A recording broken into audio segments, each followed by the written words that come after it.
Bingo. Yes, we've made it to episode 38, a number that's not famous for just about anything. Except this is episode 38 of Find Music. And I have to admit, I've been wanting to do this all week long. You probably heard last week the nominee list came out for Rock and Roll Hall of Fame.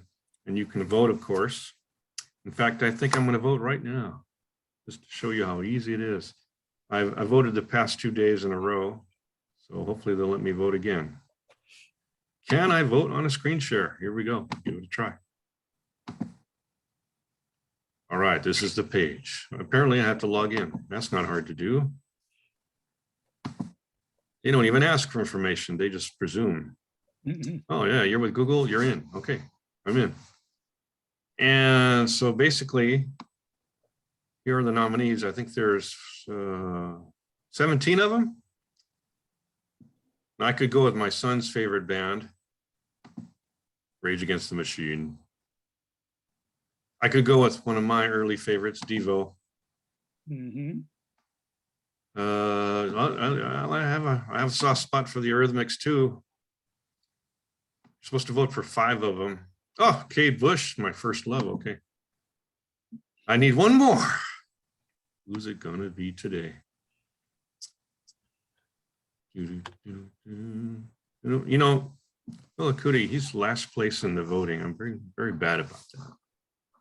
I'm gonna toss my vote his way, just because I think it's wrong. Someone could be in last place. All right, so once you've clicked your votes, you submit them. Bam. It's just that easy. And then they say, well, are you sure, you want to change your mind or no? And here's the part where you get to see the standings afterwards. So you can guess who's in first place. Let's see, here we go. Current standings are bing. Here we go. Eminem, number 1. Duran Duran has taken second place over Pat Benatar. That's a change from yesterday. Dolly Parton solidly in 4th, Eurythmics solidly in 5th, and Lionel Richie bringing up the rear. But as you can see, my first love is way down the list. She moved up a couple spaces. She was way down the list. And a total of almost 1 million people have already voted in this first week of voting. You can only vote once a day. So it's hard for me to remember to do that. But when I remember, okay, I do that. There, that was fast. And I'll admit this. I hope everybody agrees with me. There's nobody here that isn't justified to be on this list. Right? A lot of these names were last year's nominees. Really, I mean, that's my main complaint is I don't see any new nominees. Right? These are all last year's nominees, all of them. They didn't get in last year. Okay, is that how it's going to work? And why am I bringing this up? Because I have a list too. Yeah. I'm going to share that list, no matter how embarrassing it could possibly be, of my personal favorites that are not in the Rock and Roll Hall of Fame. And I'll try to make this fast and painless. Okay, there's the list. Now I can share it. Okay, like I said, personal list. All right, all right. Where'd it go? Where'd it go? There it is. So I made an A to Z list. I challenged myself to be able to come up with an A to Z list. So for me, under the A's, these are people that are not in the Rock and Roll Hall of Fame. I liked the first 2 albums by Ambrosia. They're prog rock. That's why they're there. And Asia, the first album, was a weak choice. The B's are very rich. Kate Bush finally got nominated. She's been on my list for years. Boston has never been nominated. Badfinger has never been nominated. Bad Company have never been nominated. So I thought those would be shoo-ins. My personal favorite, the Charlatans, have no chance in hell of ever being nominated. Devo got nominated. The Eurythmics got nominated. Emerson, Lake and Palmer, I guess, prog is just having a hard time getting in. I mean, Rush got in. Yes got in. Genesis got in. The Moody Blues got in. But ELP is looking like it's not going to happen. How about Free? That's one of my late favorites. Free, what a band. That's like Free, Bad Company. You can almost relate those two. Paul Riders, put him in. Foreigner, that's a weak one for me. I was just trying to come up with an F. Here's a fantastic combo for me. Grassroots, guess who? Right? They had all them AM radio singles. The Grassroots, those early love songs you hear when you're like 10 years old. And then the Guess Who had all those breakup songs for like when you're 14 years old. So they had a lot of negative songs, but they were good. They rocked. Oh, and an H, I'm a late bloomer to one of these, Humble Pie. I knew nothing about Humble Pie when they were around, nothing whatsoever. I only heard a song by them, and the DJ never announced who it was. I was like, who is this? Who is this? And I thought, this is going to make you laugh, I thought it was a female vocalist. But it was Steve Marriott, right? Yeah. And I've just fallen totally in love with Humble Pie.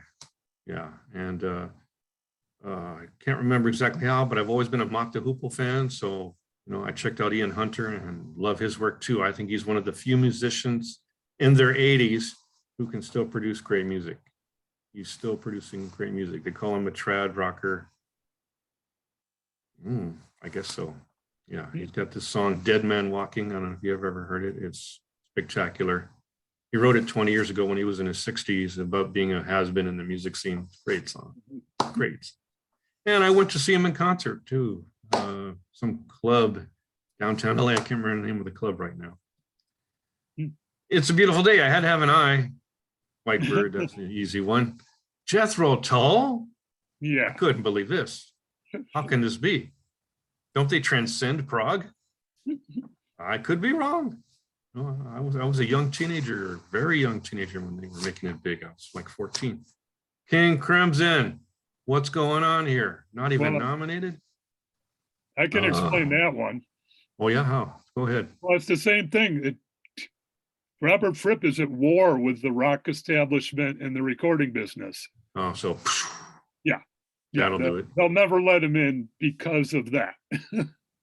Too bad, because that's innovative to say the least. Oh yeah. Yeah. For the L's, a lot of them are already in, so I had to go with my personal favorite light jazz group, the Jeff Lorber Fusion. It's feel-good music. I put it in the car. I'm happy. I already mentioned Mott the Hoople. Harry Nilsson. Harry Nilsson, yeah, really. Not ever nominated. I don't believe this. All right, I got to finish. Yeah, in the early 70s, when I listened to radio, it was multicolored. So I was digging some bands that are already in, like the Spinners and Tavares, but the Ohio players aren't in. Why not them? And the others are. I don't know. Boingo, boingo. Okay, maybe that's a little too weird, huh? Can't get in. Any band that celebrates Halloween is my kind of band. Procol Harum. I had to have a cue. There aren't too many cues, but I have recently rediscovered Quicksilver Messenger Service, appreciating them more now than ever. Renaissance, another band that came late too, because they weren't top 5 prog, you know, they were farther down. Sparks, that's the one that really surprises me. I heard them in the 80s, thought, oh, novelty band. And then the 2000s come along and they're making even better, more intellectual music. It's just fun and really makes you think. It's awesome. And they perform it so well. So I'm a Sparks devotee now. Steppenwolf, come on. Right? They should be in for Magic Carpet Ride Alone. Yeah, Supertramp. Now, I heard somebody discussing Supertramp being an odd case, right? Because they're prog, not quite prog. They're pop, not quite pop, somewhere in between. So they get lost in the cracks.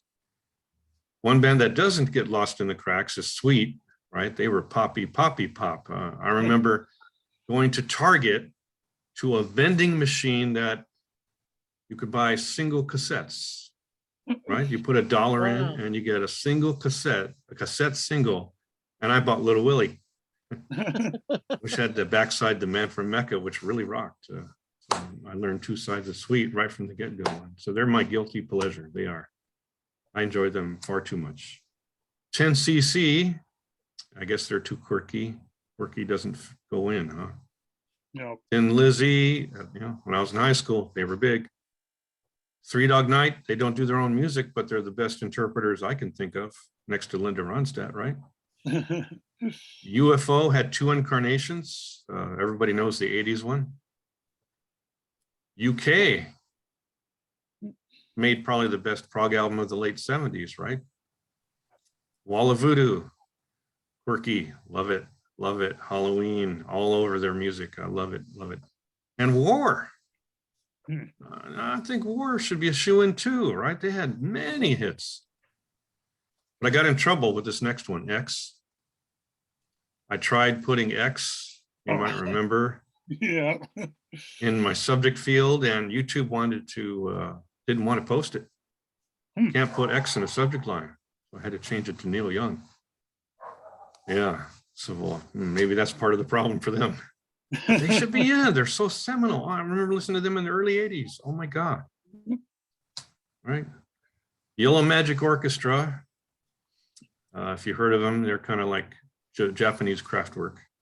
They had a very good sense of humor. They had this one album, has songs on it that are named after video games, like Firecracker, and really good.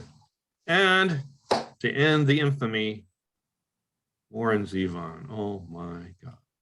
Yeah. What do they need to put him on as a nominee? I don't know. Well, okay. So I try to keep it short and sweet. That's my list of snubbies. Too many. Yep. Good Too list. many. I don't know what to do about it. I would have voted for the MC5 and the New York Dolls. Yeah, me too. That's You're what entitled to your opinions. I saw the MC5 open up for the Kinks. Wow. Cool.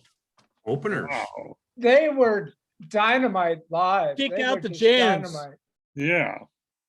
Is it fair to Both- call them the both original lead punks? guitarists slid on their knees Huh? from the back of the stage to the front of the stage. Stage burn. I've loved X since they first came out with Los Angeles. And weirdly enough, there's Blue a place here. Spark. There's a place here in Solana Beach called the Belly Up Tavern. It's a great place to see music. If you've never been, you got to make some time to go because it's a small place. Usually you can walk right up to the stage with the camera, take pictures of the band and stuff, except if you see X. Exene Cervenka won't allow cameras anywhere close to the stage. Oh, So- well, yeah, but John Doe and Exene Cervenka used to be part of the Beyond Baroque Writers Workshop way back when, before they I made know it that. big. And I Yep. remember that she used to work Oh. there. Yeah. Yep, I think she used to work there. at Oh, Beyond I worked there in 1993. Man, that's One a great year. place. Oh, That's a yeah, great I had a ball. place. Great events. All right. Yep. All right. I hope this episode wasn't too long for you. Vote. Make your choices heard in the Rock and Roll Hall of Fame from the list that needs revising, updating. Okay. Leave it at that. That's episode 38 on music.